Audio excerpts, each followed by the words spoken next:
Sur une rive proche du célèbre Fort Boyard se trouve une petite station balnéaire. Fondée par Napoléon III lors de la construction du fort sur l'île d'Oléron, Boyardville renferme des trésors d'architecture aujourd'hui en danger suite à la tempête Xynthia.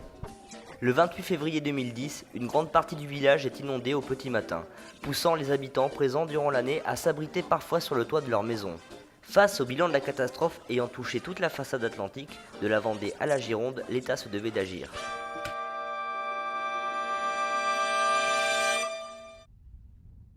Ce restaurant face au port de Boyardville est géré par Nathalie et son mari. Ils habitent au-dessus de leur lieu de travail et ont été touchés de plein fouet par l'inondation. Il y avait de l'eau à peu près jusqu'ici, là.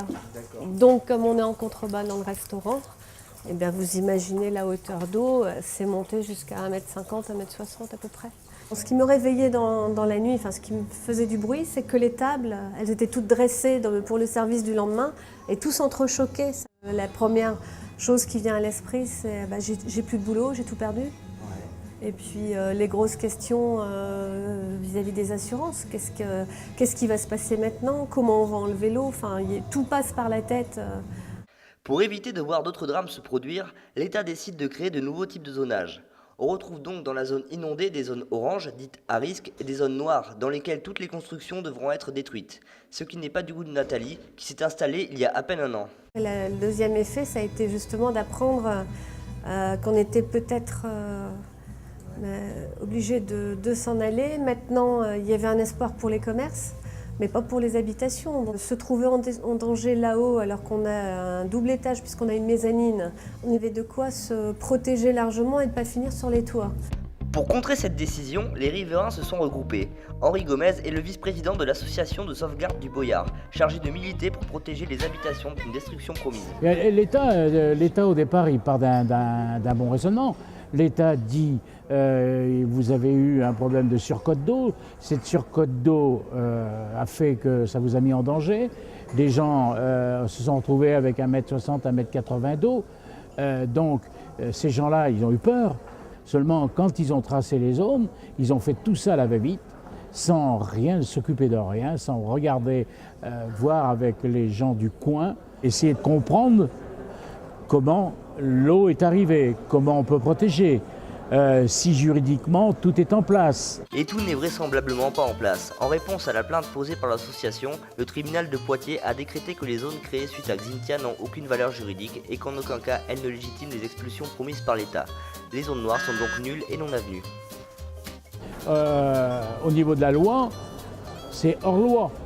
Donc nous, on est chez nous, c'est notre propriété, on a le droit de faire ce que l'on veut, refaire si on veut, louer, vendre et faire ce que l'on veut.